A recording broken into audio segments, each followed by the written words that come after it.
गौरी की शादी एक बड़े घर के लड़के यानी कि राजेश के साथ होती है।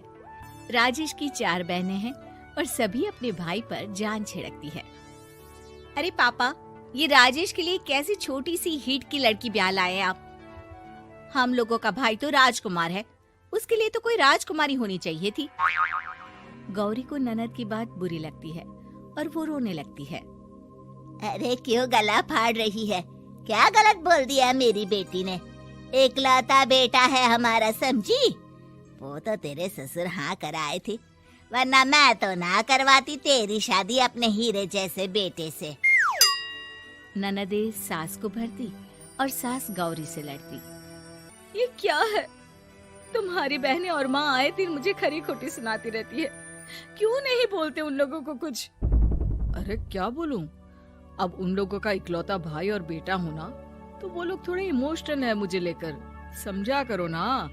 और कौन सा वो लोग रोज आते हैं ससुराल से? माना एक साथ नहीं आती, लेकिन रोज कोई ना कोई तो खड़ा ही रहता है ना। खैर, जैसे तैसे कुछ साल गुजरते हैं। गौरी एक प्यारे से बेटी की माँ बनती है। सुनिए, हर बात पर ससुर जी से पैसा मांगना ठीक नहीं लगता। आप कोई काम क्यों नहीं करते हैं? काम तो मैंने कभी किया ही नहीं गौरी। पापा के पास इतना पैसा है कि मुझे जरूरत ही नहीं पड़ी। लेकिन कहते हैं ना, हर दिन एक सा नहीं होता। गौरी के ससुर की मृत्यु हो जाती है और घर में गरीबी छा जाती है। गौरी ननद को फोन करती है। दीदी, अब जीजा जी को बोलकर इन्हें कहीं नौकरी दिलवा दो ना। घर चलाना मुश्किल हो रहा है। माँ जी की भी तबीयत खराब रहती है। दवाई का खर्चा और मुन्ने की पढ़ाई का खर्चा काफी है। कुछ मदद मिल जाएगी दीदी। देखो गौरी, तुम तो जानती हो मेरे खुद के 3 बच्चे हैं, तो ये मत सोचना कि बात घुमा कर बोलोगी तो मैं कुछ मदद कर दूंगी। अब पति तुम्हारा है, सास तुम्हारी है, तो करना तो तुमको ही है ना। हम भी तो निभा रहे हैं। खैर, बोल दूंगी इनको। गौरी समझ जाती है। वो दूसरी ननद को फोन करती है, लेकिन माँ से भी उसे कुछ ऐसा ही जवाब मिलता है। अरे भाभी, हमारा भाई कैसे काम करेगा? वो तो राजकुमार है। बस आप जरा माँ का ख्याल रखो, उन्हें कोई तकलीफ मत होने देना। बाकी करते हैं बात आराम से। गौरी के सामने संकट आ जाता है कि वो कैसे अपना परिवार चलाए। ना पति काम करना चाहता है और ना ननदे मदद। फिर एक रोज गौरी की सहेली कहती है, गौरी, मैं ना एक फैक्ट्री में काम करती हूँ, तुम्हारी परेशानी समझ सकती हूँ। क्यों नहीं तुम भी मेरे साथ वहाँ काम करती? अरे लेकिन मुन्ना तो छोटा है ना। तो क्या हुआ, तेरी सास और पति तो घर पर ही हैं, वो लोग संभाल लेंगे। तू चल मेरे साथ।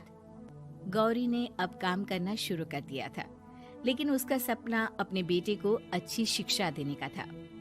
गौरी अपने भाई से कहती है, भाई, आपके बच्चे जिस स्कूल में पढ़ते हैं उस पर मेरे गौरव का भी एडमिशन हो सकता है क्या?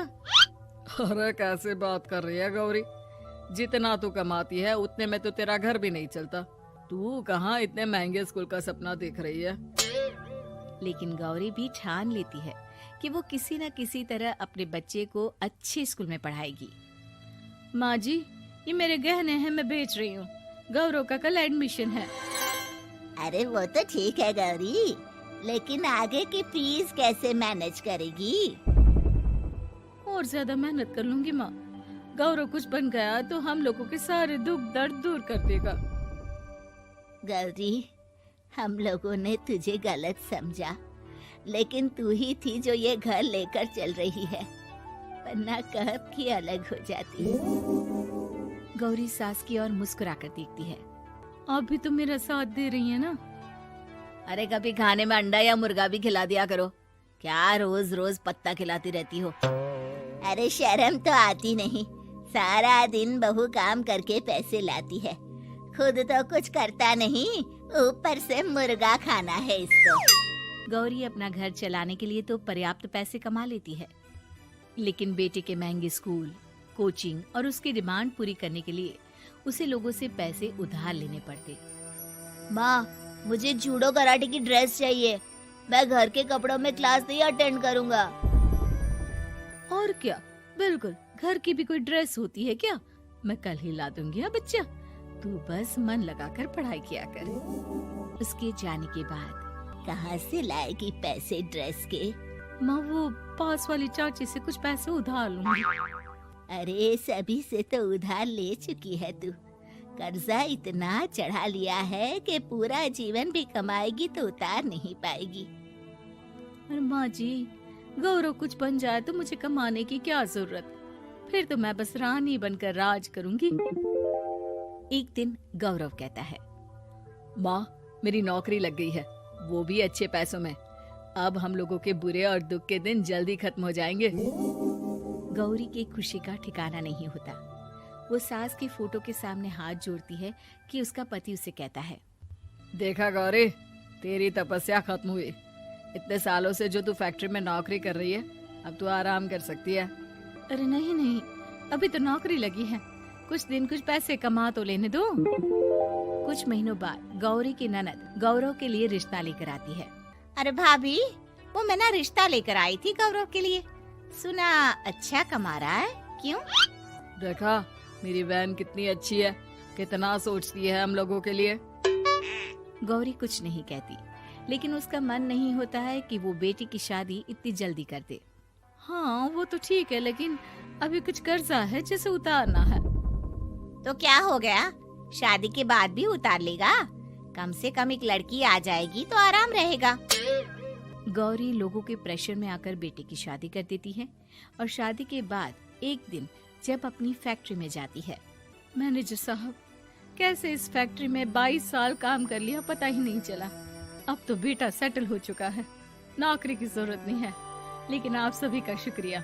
गौरी बहन, बहुत मेहनत की तुमने जीवन में, अब भगवान कोई मुश्किल ना दे। गौरी घर आती है, लेकिन दरवाजे के बाहर से ही उसे बहू और बेटे की आवाज सुनाई देती है। क्या है, तुम्हारी माँ ने तो सोचा भी नहीं कि जो कर्जा वो ले रही है खुद की अय्याशी के लिए, वो हम लोग क्यों भरे? उनका कर्जा है वो देखे। हाँ लेकिन क्या करूँ, माँ को छोड़कर रह भी तो नहीं सकता ना। अरे रह नहीं सकते तो क्या करोगी? पूरी जिंदगी उनका कर्जा चुकाते रहोगे? कल को हमारी भी फैमिली बढ़ेगी, कैसे मैनेज करेंगे? मैं नहीं जानती, साफ साफ बोल दो पैसे नहीं है फालतू के। जिसका कर्जा है वही निपटाए। गौरी बेटे बहू की बात सुनकर स्तब्ध रह जाती है और अंदर न आकर वहाँ से सीधे फैक्ट्री जाती है। मैनेजर साहब, मैं सोच रही थी कि इतनी जल्दी नौकरी नहीं छोड़नी चाहिए, जब तक हिम्मत है तो कर लेते हैं। वो मेरा इस्तीफा ना वापस कर दीजिए। ये बोलकर गौरी की आंख लाल हो जाती है। मैनेजर समझ जाता है कि गौरी की उम्मीद टूट चुकी है। वो उसके हाथ में इस्तीफा रखकर कहता है, कर्जा माँ का है तो माँ ही चुकाएगी। माँ का कर्जा आज तक क्या कोई चुका पाया है?